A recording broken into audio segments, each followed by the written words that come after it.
मैंने उनका मुआयना किया और फिर एक एक हाथ उनके सरों पर भी जमा दिया। इस तरह उनकी बेहोशी जरा तवील हो गई थी।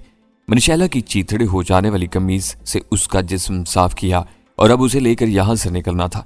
इस हालत में ले जाना मुमकिन नहीं था। मैं ऊपर वाले बेडरूम में आया। मेरा ख्याल था कि वहां मुझे निस्वानी मलबूसात मिल जाएंगे। मेरा अंदाजा दुरुस्त साबित हुआ था। एक अलमारी में कई तरह और साइज के कपड़े मौजूद थे। मैंने अंदाजे से एक सूट निकाला और नीचे आ गया। लिबास तब्दील कराना मेरे बस से बाहर था, इसलिए मैंने ठंडा पानी शहला के मुंह पर छिड़का। इसका खातिर ख्वाह रद्द अमल हुआ और वह होश में आने लगी, लेकिन उसे पूरी तरह होश में आने में कई मिनट लग गए थे। वो आंखें खोलकर खाली खाली नजरों से मुझे देखने लगी। शैला उठो, शाबाश, हमें यहां से निकलना है। मैंने उसके गाल थपथपाए तो वो उठ बैठी। पहले उसने खुद को देखा और खुद में सिमट गई। मैंने जल्दी से उसे चादर ओढ़ा दी। अब उसने चौकीदार की लाश देखी जो कटी गर्दन के साथ मरा पड़ा था। इसका मुंह भयानक अंदाज में खुला था और आंखों के डेले ऊपर चढ़कर सफेद हो गए थे। शैला खौफजदा नजर आने लगी। मैंने उससे कहा, यह तुम ही ने किया है। मैंने? वो हकलाई। शैला, इन बातों का वक्त नहीं है। जल्दी से कपड़े पहनो और यहां से निकलो, इससे पहले कि कोई आ जाए। बात उसकी समझ में आ गई और वो वॉशरूम में घुस गई। मैंने उस शख्स की उंगलियों के निशानात चाकू पर जब्त किए और चाकू कमरे में एक ऐसी जगह डाल दिया जहां से वो फौरी तौर पर किसी की नजर में ना आ सके। इन दोनों के 1 घंटे से पहले होश में आने का कोई इम्कान नहीं था। शैला चंद मिनट में निकल आई। मेरा लाया हुआ सूट उसके जिस्म पर फंसा हुआ था, लेकिन बुरा नहीं लग रहा था, क्योंकि आजकल इस किस्म के लिबास आम हैं जिनमें पहनने वाली का जिस्म नुमाया हो सके। अपने कपड़े भी रख लो, यहाँ कुछ नहीं छोड़ना। उसने अपने कपड़े समेट लिए थे और इनको चादर में बांध लिया। हम बाहर आए क्योंकि यह कत्ल का मामला था, इसलिए जहां जहां मेरे हाथ लगे थे मैंने वो जगह मुमकिन हद तक साफ कर दी। शैला गौर से मुझे देख रही थी। ये क्या कर रहे हो? अपनी उंगलियों के निशानात साफ कर रहा हूं। हम बाहर आए और मैंने सीढ़ी को उठाकर उसी जगह रखा। शैला झुंझला की, ये क्या कर रहे हो? यहां से निकल चलो। जरूर चलते हैं, लेकिन पहले ये बताओ कि यहाँ क्या हुआ था। कुछ नहीं, मुझे अकेला देखकर चौकीदार और उसके साथियों की नीयत खराब हो गई और वो मुझे धोखे से अंदर ले गए। तुम यहाँ क्यों आई थी? इससे तुम्हारा कोई ताल्लुक नहीं है, उसने सवार लिया। मैं कहा, खूब, मैंने आकर तुम्हें इन दरिंदों से बचाया जो दूसरी सूरत में तुम्हारी आबरू की तिक्का बोटी कर देते और फिर तुम्हारी जख्म लाश किसी वीराने में फेंक आते या इसी कोठी में दफन कर देते। मैंने तंज किया, इसके लिए मैं तुम्हारी शुक्रगुजार हूं। वो जरा नादम हुई। ये वही कोठी है ना जो तुम प्रोफेसर के लिए किराए पर लेना चाहती हो? वो समझ गई कि इस मामले में मुझे बेवकूफ नहीं बना सकेगी। मजबूरन उसने सर हिलाया। हाँ, ये वही कोठी है, लेकिन वो तो इस्लामाबाद में थी। हाँ, लेकिन इसके मालिक का इरादा बदल गया या प्रोफेसर का इरादा बदल गया तो उसने मुझे इस कोठी को लेने को कहा। यानी तुम्हें प्रोफेसर ने यहाँ भेजा है? मैंने सोचकर कहा, क्या ये उसकी हरकत नहीं हो सकती है? नहीं, इन लोगों की अपनी हरकत है। शैला के लहजे में तैश आ गया था। जिस रामी ने मंसूबा बनाया था उसे मैंने जबह कर दिया। मैं मुस्कुराया। मैं सोच भी नहीं सकता था कि तुम जैसी हसीन औरत अंदर से इतनी सफाक निकलेगी। अपनी इज्जत बचाने के लिए मुझे हक हासिल है कि मैं किसी को कत्ल कर दूं। वो बोली, तुम्हारी इज्जत को कोई नुकसान नहीं हुआ था। मैंने उसे याद दिलाया। वो भड़क गई। उन गलीज लोगों ने जरा सी देर में जो मेरे कानों में गंद डाली थी और जो हरकतें की थी वो किसी तरह आबरूरेजी से कम नहीं थी। वो मेरे मुजरिम बन चुके थे। काश में बकिया 2 का भी गला काट सकती। फिक्र मत करो, बचेंगे वो भी नहीं। मैंने इनमें से एक की उंगलियों के निशानात चाकू पर डाल दिए हैं और चाकू वहीं छोड़ आया हूं। पुलिस को जब चाकू मिलेगा फंदा इनके गले में फिट कर देगी। वो खुश होगी। ये तुमने अच्छा किया, अब यहां से निकल चलो। हम बाहर आए। उसकी कार पास खड़ी थी। इसने ड्राइविंग सीट संभाली। इसका पर्स और इसमें मौजूद चीजें महफूज रही थी। मैंने महसूस किया कि इसके हाथ पांव कांप रहे थे। अचानक उसने दरवाजा खोला और मुंह नीचे करके उल्टी कर दी। इसकी तबीयत बिगड़ रही थी। उसने तैश में आकर एक इज़्तिरारी कत्ल कर दिया था और अब उसके असरात नुमाया हो रहे थे। मैंने उसकी पुश्त सहलाई। उसने डैशबोर्ड पर रखी पानी की बोतल से कुली की और चंद घूंट लेकर गहरे गहरे सांस लेने लगी। तुम्हारी तबीयत ठीक नहीं है, ड्राइविंग मुझे करने दो, मैंने कहा तो वो खामोशी से फ्रंट सीट पर सिरकाई। मैंने ड्राइविंग सीट संभाली और कार गली के सिरे की तरफ बढ़ा दी जहाँ टैक्सी खड़ी थी। टैक्सी के पास पहुंचती मुझे गड़बड़ का एहसास हो गया था। इसमें कोई नजर नहीं आ रहा था। मैं कार से उतरकर उसकी तरफ लपका। अगली सीट से बीतू गायब था और ड्राइवर आगे लुढ़का हुआ था। मैंने उसका मुआयना किया। उसके सर पर गोमड़ था और वो बेहोश था। मैं वापस आया तो शहला परेशान थी। क्या हुआ? हम जिस टैक्सी में आए थे इसका ड्राइवर बेहोश पड़ा है और मेरा साथी गायब है, मैंने कहा और पानी की बोतल उठाकर टैक्सी की तरफ बढ़ गया। मैंने टैक्सी ड्राइवर के मुंह पर पानी डाला और फिर उसे थप्पड़ मारे। इनका खातिर खा रद्द अमल हुआ और वो होश में आने लगा। उसने हड़बड़ा कर कहा, मेरे को ठंड लग वैसी। उठो, मैंने उसे झंझोड़ा। तुम घर में नहीं हो? इस बार वो पूरी तरह होश में आ गया था। उसने वहशत से चारों तरफ देखा। मैं कहाँ हूँ? तुम टैक्सी ही में हो। मेरा साथी कहाँ है जिसे मैं यहाँ छोड़कर गया था? मुझे नहीं मालूम, उसने खौफजदा लहजे में कहा। बकवास मत करो, तुम्हें कैसे नहीं मालूम? मैंने उसे गिरिबान से पकड़कर टैक्सी से बाहर खींच लिया। शराफत से बताते हो या? वो आम आदमी था जिसे अपनी जान और माल दोनों प्यारे होते हैं, क्योंकि उसका आगे पीछे कोई नहीं होता। वो कांपने लगा। मैं सच कहता हूं जी, मुझे नहीं मालूम। तब मेरा साथी कहाँ गया, मैंने धाड़ कर पूछा। अब वो थर थर कांपने लगा। कोई 2 बंदे आए से ते मेरे सर ते कुछ मारे सी, फिर मैनू होश नहीं रहा। उसने मेरी जुड़ी पंजाबी और उर्दू में कहा। वो बौखलाया हुआ था और मैं उसके जवाब से मुतमईन नहीं था। मैंने मजीद सवालात किए और इससे जो तस्वीर सामने आई वो कुछ यूं थी कि अचानक ही 2 अफराद अक्कब की तरफ से नमूदार हुए थे। इससे पहले टैक्सी वाला या बीतू होशियार होते, वो दाएं बाएं से दरवाजा खोलकर टैक्सी की अकबी निशिस्त पर आ गए थे। और इससे पहले टैक्सी ड्राइवर इन्हें देख पाता, इनमें से किसी ने इसके सर पर कुछ मारा और वो बेहोश हो गया था। इसके बाद उसे नहीं मालूम कि क्या हुआ था। ये देखो मेरा सर फाड़ देता। उसे सर मुलाहजे के लिए पेश कर दिया। इसे अपने सर की पड़ी थी और मुझे भी दुखी। यकीनन ड्राइवर को बेहोश करने वाले उसे अपने साथ ले गए थे। सवाल यह था कि उसे क्यों लेकर गए थे। यह सवाल परेशान कुन और लाजवाब था। अचानक मुझे ख्याल आया और मैं तेजी से शैला की कार की तरफ वापस आया। मैं ड्राइविंग सीट संभाली और वहां से निकल गया। क्या बात है, शैला ने पूछा। कुछ लोग टैक्सी वाले को बेहोश करके मेरे साथी को ले गए हैं, मैंने जवाब दिया। कौन लोग हो सकते हैं? ये बताओ, क्या प्रोफेसर ने भी यहाँ आने को कहा था? देखो गलत मत बोलना, ये मेरे साथी की जिंदगी का सवाल है। वो हिचकिचाई, फिर उसने कहा हाँ, उसने मुझे कहा था कि वो आएगा। इसका मतलब है मेरे साथी को प्रोफेसर ले गया है। शैला को किसी कदर ताज्जुब हुआ। प्रोफेसर? लेकिन उसे तुम्हारे साथी से क्या दिलचस्पी हो सकती है? क्योंकि उस कोठी के करीब मौजूद था। मेरा ख्याल है प्रोफेसर को शक हो गया और उसे वो ले गया। बात अकल में नहीं आ रही है, उसने नफी में सर हिलाया। सवाल वही है कि प्रोफेसर को इसके बारे में क्या मालूम और वो इसे लेकर क्यों जाएगा। वो बहुत चालाक आदमी है और टैक्सी की मौजूदगी से खट गया होगा। उसने अजीब सी नजरों से मुझे देखा। तुम्हें कैसे पता कि वो चालाक आदमी है? तुमने तो बताया वो जिस तरह तुम्हें ब्लैकमेल कर रहा है, इस तरह कोई बेवकूफ नहीं कर सकता। मैंने बात बनाई। अगर ये शैला बिल्कुल भी मुतमईन नहीं थी, वो बहुत ज़हीन औरत थी। चलो मान लिया कि प्रोफेसर किसी वजह से तुम्हारे साथी को अगवा करके साथ ले गया है और इसमें उसका कोई मफाद भी होगा, तो अब क्या हो सकता है? मुझे प्रोफेसर का पता दरकार है, मैंने कहा। मैं इसके बारे में बिल्कुल नहीं जानती कि इस वक्त वो कहाँ है, लेकिन तुम्हारा उससे राब्ता तो होता है। हाँ, मेरे पास एक मोबाइल नंबर तो है, लेकिन इसकी मदद से उसका सुराग तो नहीं लग सकता ना। ये भी बहुत है, तुम उससे राब्ता करो। मैं उससे राब्ता करके क्या कहूँ? मेरा जहन तेजी से सोच रहा था। प्रोफेसर आया था तो यकीनन जान चुका था कि तुम कोठी में दाखिल हुई थी और खासी देर अंदर ही थी, इसलिए अब तुम्हें अदाकारी से काम लेना होगा। तुम उसे कॉल करके कहोगी कि तुम कोठी आई थी और वहां कोई नहीं था। बेल बजाने के बाद तुम दरवाजा खुला देखकर अंदर चली गई, मगर अंदर कोई नहीं था और कोठी बंद थी, इसलिए तुम वापस जा रही हो। यह मैं उससे कह दूंगी। इसके बाद तुम उससे मिलने को कहोगी।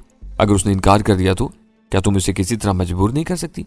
मैं तो खुद उसके सामने मजबूर हूं। वो तल्ख अंदाज में हंसी। इसे किस तरह मजबूर कर सकती हूँ? तुम उससे कह सकती हो कि इस कोठी से मुतालिक बहुत अहम बात मालूम हुई है और वो तुम उसे दू बदू ही बता सकती हो। वो बहुत चालाक आदमी है और फिर तुम्हारा साथी उसके कब्जे में है, तो इसे सब मालूम कर चुका होगा। मेरे साथी की जुबान खुलवाना इतना आसान काम नहीं है। तुम इसके बारे में नहीं जानते। वो इस मामले में पूरा शैतान है। उसके पास न जाने कैसी कैसी दवाएं हैं। अगर वो किसी आदमी को खिला दी जाए तो उसकी कुव्वत इरादी बिल्कुल खत्म हो जाती है और फिर उससे जो कहा जाए वो वही करता है। हाँ, ये तो है, मैंने कहा। मुझे वो मियाँ बीवी याद आ गए जो हमें अगवा करके लाए थे और इन्होंने हम पर कोई गैस आजमाई थी। फिर भी तुम कोशिश तो करो। उसने पर से मोबाइल निकाला और प्रोफेसर का नंबर मिलाने लगी। खासी देर बाद उसने कॉल रिसीव की। मैं बात कर रही हूँ। वहां गई थी लेकिन वहां तो कोई नहीं है। मेन गेट खुला और कोठी अंदर से बंद है। मैंने कान मोबाइल के करीब किया तो शैला ने मेरी सहूलत की खातिर स्पीकर फोन ऑन कर दिया था। प्रोफेसर कह रहा था, वाकई क्या तुम अंदर गई थी? हाँ, मैं तुमसे झूठ क्यों बोलूंगी? तुम्हारे साथ कोई और भी है? नहीं, तुम्हें यह ख्याल क्यों है? तुमने स्पीकर ऑन किया हुआ है। हाँ, ट्रैफिक का शोर है इसलिए साफ सुनाई नहीं दे रहा था, इसलिए ऑन किया है। शैला ने जहानत से बात बनाई। मैं तुमसे मिलना चाहती हूँ। क्यों? मैं रोज रोज के इस चक्कर को खत्म करना चाहती हूँ। तुम वो तस्वीरें मेरे हवाले कर दो। इतनी आसानी से? प्रोफेसर हंसा। वैसे तुमको परेशानी क्या है? मैंने तुम्हें कभी नाजायज तंग नहीं किया। मैं 2 मरतबा खुदकुशी करते करते रह गई और तुम कहती हो कि तुमने मुझे कभी तंग नहीं किया। शैला का लहजा जहरीला हो गया था। तुम एक चीज तय कर लो कि तुम मुझसे क्या चाहते हो और फिर वो तस्वीरें मेरे हवाले कर दो। क्या तुम सिर्फ इसलिए मुझसे मिलना चाहती हो? हाँ, और अगर आज तुमने मुझसे मुलाकात नहीं की तो मैं फिर किसी सूरत तुम्हारे काम नहीं आऊंगी। तुम मुझे इनकार नहीं कर सकती। कर सकती हूँ। अगर मैं खुदकुशी कर लूं तो क्या तुम मेरे लाज से अपने मुतालबात मनवाओगे? प्रोफेसर कुछ देर के लिए चुप हो गया था, फिर उसने पूछा, इस वक्त तुम कहाँ हो? शैला ने अपनी लोकेशन बताई। ओके, तुम मरी हाईवे पर आ जाओ। 12 को हो की आबादी देखिए। हाँ, लेकिन मुझे सड़क से उतरने का इत्तेफाक नहीं हुआ। दाएं तरफ जो पहाड़ी है इस पर आ जाओ। ये बाजार से पहले आती है। पहाड़ी पर एक छोटी सी कोठी है, सड़क के साथ है। इसके गेट पर सूरज की छवि बनी है। दाएं तरफ है। मैं आ रही हूँ। शैला ने कहा और कॉल काट दी और मुझसे कहा, ड्राइविंग मुझे तो ये किसी चक्कर में है मैंने ड्राइविंग सीट उसके हवाले करते हुए कहा, वरना तुम्हें इतनी आसानी से अपना पता नहीं बताता।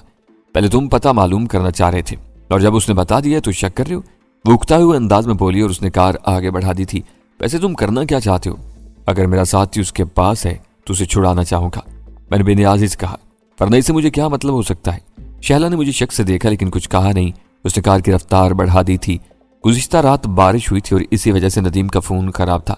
आपारा के पास से गुजरते हुए मुझे ख्याल आया कि नदीम के पास से होता हुआ जाऊं। इसके पास मेरे लिए कोई अहम खबर थी, लेकिन दिल पर जबर करके मैंने ये इरादा मुलतवी कर दिया। अभी बीतू की बाजियाबी मेरे लिए सबसे अहम थी। अगरचे ये कहना मुश्किल था कि बीतू के अगवा में प्रोफेसर ही मुलव्विस था, लेकिन मेरा शक इस पर जा रहा था क्योंकि एक तो इसी कोठी की तरफ आता और दूसरा वो बीतू का सूरत आशना था। इसने टैक्सी में उसे देखा तो मौका से फायदा उठा लिया और जब तक मैं बाहर आता वो इसे लेकर जा चुका था। बीतू इसके लिए कोई अहम शख्सियत नहीं था, सिवाय इसके कि वो मेरा साथी था और यकीनन प्रोफेसर उसकी मदद से मुझ पर दबाव डालता। तुमने बताया था कि प्रोफेसर की बीवी मुर्शिद हाउस से बाजियाब हुई थी। उसे बाजियाबी नहीं कह सकते क्योंकि पुलिस ने छापा नहीं मारा था, बल्कि किसी के तवज्जुह से मुर्शिद से बात हुई थी और प्रोफेसर की बीवी और चंद दूसरी तालबात को वहां से रिहाई मिली थी। वो सब मुर्शिद और उसके साथियों की जिंदगी का शिकार हो चुकी थी। एक लड़की तो बाद में ताब न लाते हुए अस्पताल में चल बसी थी। डॉक्टरों के मुताबिक उसे 1 दर्जन से ज्यादा अफराद ने ज्यादती का निशाना बनाया था, लेकिन रिपोर्ट दबा दी गई थी। जाहिर है मामला मुर्शिद जैसे इज्जत मुआब का था, मैंने तलखी से कहा। प्रोफेसर की बीवी 2 दिन बाद अपने बेडरूम में पंखे से लटकी पाई गई थी। उसकी ज़हनी हालत ठीक नहीं थी और बकौल प्रोफेसर के वो रातों को उठकर चीखें मारती थी। जब उसकी बीवी की लाश मिली तो खुद प्रोफेसर कहाँ था? इस वक्त वो कॉलेज में था। तब इस पर शक क्यों किया जाता है? इसकी बीवी की मौत सुबह किसी वक्त हुई थी, लेकिन पुलिस को इसके खिलाफ कोई सबूत नहीं मिला था। इसके बाद प्रोफेसर ने नौकरी छोड़ दी। हाँ, और वो मुर्शिद से इंतकाम लेने के चक्कर में पड़ गया। ये कैसा इंतकाम है जिसका निशाना मुर्शिद के बजाय दूसरे लोग बन रहे हैं? कभी कभी मुझे भी शुबा होता है कि प्रोफेसर ड्रामा कर रहा है और वो मुर्शिद से मुका कर चुका है। तुम प्रोफेसर को कैसे जानती हो? वो इस कॉलेज में प्रोफेसर था जहां मैंने तालीम हासिल की है। वो पहलू बदल कर बोली।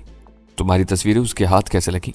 मैं नहीं जानती, लेकिन अगर वो तस्वीरें मंजरेआम पर आ गईं तो मैं किसी को मुंह दिखाने के काबिल नहीं रहूंगी और शायद मुझे खुदकुशी करना पड़े।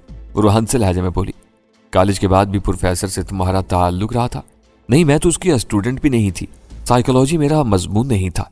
फिर तुम उसके चुंगल में कैसे फंसी? उसने बेबसी से मेरी तरफ देखा। प्लीज ये मत पूछो, ये कैसी हकीकत है जिसका मैं खुद सामना नहीं कर सकती। किसी और को बताना नामुमकिन है। प्रोफेसर ब्लैकमेलर भी है, कम से कम मेरे लिए तो है। उसने सर हिलाया। किसी और के बारे में मुझे नहीं मालूम कि प्रोफेसर किसी और को भी ब्लैकमेल करता है या नहीं। उसने अपने फट जाने वाले लिबास को एक कचरे के डिब्बे में डाल दिया। इसके जिस्म पर किसी और का लिबास था और वो इसमें बेचैनी महसूस कर रही थी। उसने कहा, मैं एक जगह रुकूंगी और कपड़े बदल कर आगे जाऊंगी। तुम्हारी मर्जी। वैसे अगर मुझे भी कोई गर्म चीज मिल जाए तो क्या बात होगी? उसने सर हिलाया। मैं देखूंगी। उसने गाड़ी मरी रोड के साथ एक इलाके की तरफ मोड़ दी। इस्लामाबाद की आम सी आबादी थी। शैला ने कार एक छोटी सी कोठी के सामने रोक दी और उतरकर कॉल बेल बजाई। कुछ देर बाद एक बच्चे ने झांका। शैला ने उससे कुछ कहा और वो उसे अंदर ले गया। ऐसा लग रहा था जैसे वो शैला को अच्छी तरह जानता है। शैला मुश्किल से 10 मिनट बाद वापस आ गई थी और अब उसके जिस्म पर एक मुनासिब किस्म का लिबास था जो उसे पूरा भी आ रहा था। असल में वो बहुत खुश बदन औरत थी और ऐसी औरतें अगर अपने नाप से हटकर कोई लिबास पहन लें तो वो फौरन महसूस हो जाता है। अगरचे कोई भी लिबास इस पर बुरा नहीं लगता था। उसने एक शापर भी उठा रखा था। कार में बैठती उसने इंजन स्टार्ट किया और हम रवाना हो गए। यहाँ कौन रहता है?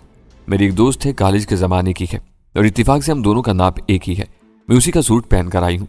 इससे शक नहीं हुआ कि तुम इस तरह क्यों आई हो और कार में तुम्हारे साथ कौन है? हुआ था, लेकिन फिलहाल मैं उसे टाल आई हूँ। बाद में कोई कहानी बनाकर उसे सुना दूंगी।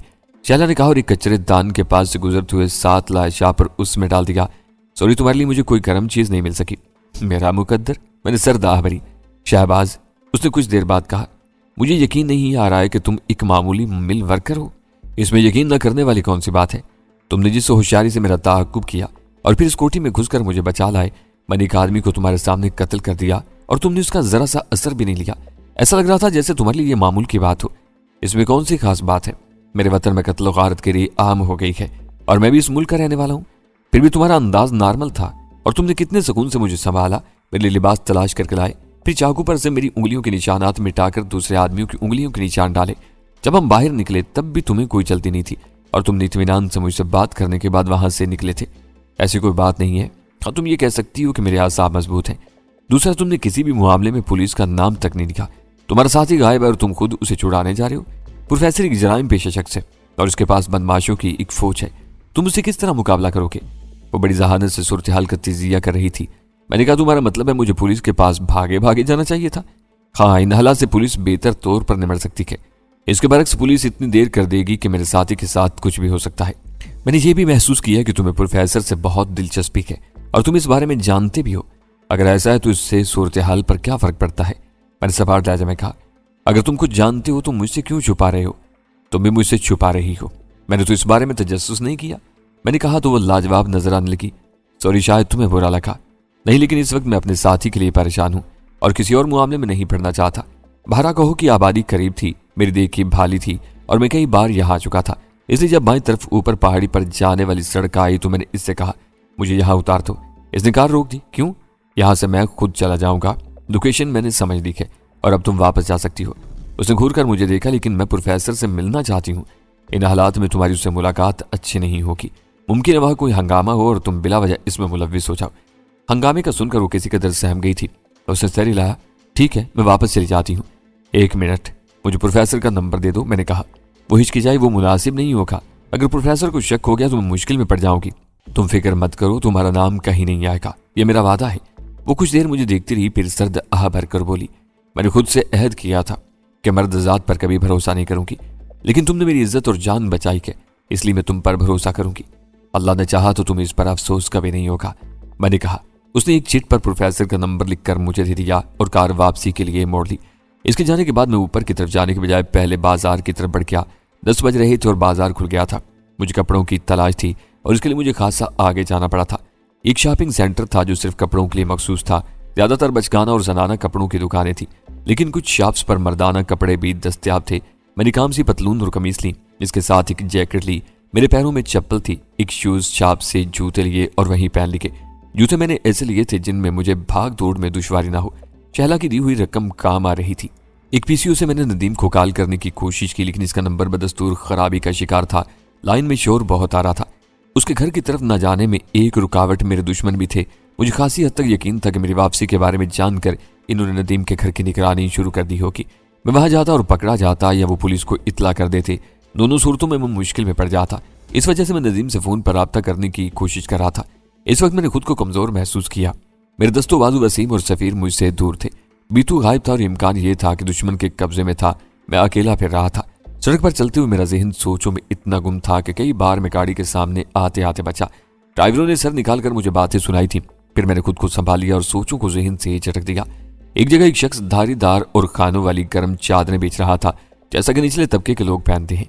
मैंने भी एक चादर लेकर इस तरह ओढ़ ली कि इसमें मेरा चेहरा भी छुप गया था। कुछ देर बाद मैं पहाड़ी पर जाने वाली सड़क पर था। यह ट्रैफिक न होने के बराबर था। असल में यह पहाड़ी बल्कि इस जैसी और पहाड़ियां उमरा ने ले रखी थी और यहाँ अपने आलिशान घर बनवा लिए थे। अब तो यहाँ जमीन की कीमत बहुत बढ़ गई है, वरना एक जमाने में यहाँ लोगों ने तकरीबन जमीन मुफ्त ही ली थी। जब आलिशान बंगले बने तो जमीन की कीमत खुद ब खुद बढ़ गई और अब यहाँ आम तबके का फर्द मुश्किल ही से जमीन ले सकता है। जैसे जैसे सड़क ऊपर जा रही थी, आसपास का मंजर वाजे होता जा रहा था। भारा कहो मरी टूल प्लाजा से चंद किलोमीटर पहले एक दिलकश पहाड़ी सिलसिले में आबाद है और ये पहाड़ियां मरगला की पहाड़ियों से जाकर मिल जाती है, इसलिए यहाँ फितरी हुस्न की कमी नहीं है। अब तो यहाँ मरी हाईवे के साथ नित नई आबादियां और अपार्टमेंट्स बन रहे हैं। मेरी नजर इस कोठी को तलाश कर रही थी जिसके गेट पर सूरज की छवि बनी थी और बकौल प्रोफेसर के वो इसी कोठी में मुकीम था। तकरीबन 10 किलोमीटर ऊपर जाने के बाद मुझे मतलूबा कोठी मिल गई। अगरचे इसे कोठी कहना दुरुस्त नहीं था। ये मुश्किल से 6-7 मरले पर बना एक मकान था जो सामने से खासा स्टाइलिश था और शायद इसी मुनासबत से प्रोफेसर ने इसे कोठी कहा था। मैं रुकने की बजाय सामने से उसे देखता हुआ गुजर गया और आगे जहां उस तरफ यहाँ गली आई मैं उस तरफ मुड़ गया था। इस तरफ आने के बाद मुझे पता चला कि यहाँ मकानों की पुश्तें आपस में मिली हुई थी और ये जानना खासा मुश्किल था कि प्रोफेसर वाला मकान इस गली के किस मकान के पीछे था। एक खाली प्लाट आया और मैंने इसके साथ लगने वाले मकान पर गौर किया। मुझे लगा कि ये वही मकान था क्योंकि इसके बाहर से कलर स्कीम वही थी जो सामने की तरफ से थी। अकब से इसकी दीवार कोई 8 फुट ऊंची थी, लेकिन इस पर कोई ग्रिल वगैरह नहीं लगी थी। मैंने आसपास देखा, यहाँ सन्नाटा था और कोई आता जाता नजर नहीं आ रहा था। कुछ आगे के मकान पर एक लड़की धुल जाने वाले कपड़े खुश्क होने के लिए लटका रही थी, लेकिन वो मुझे नहीं देख सकी थी। मैं प्लाट में आया और जरा दूर से भागकर छलांग लगाई और मेरे दोनों हाथ दीवार पर जा टिके। इस दौरान में मेरा जिस्म दीवार से टकराया था, लेकिन मैंने चोट बर्दाश्त कर ली थी। कुछ देर में इसी तरह लटका रहा, फिर मैंने खुद को ऊपर खींचा। दूसरी तरफ एक छोटा सा सेन था जिसे वॉशिंग एरिया भी कह सकते हैं और इस तरफ 2 दरवाजे और 2 खिड़कियां खुल रही थी। मैं दीवार पर चढ़ा और बेआवाज अंदर कूद गया।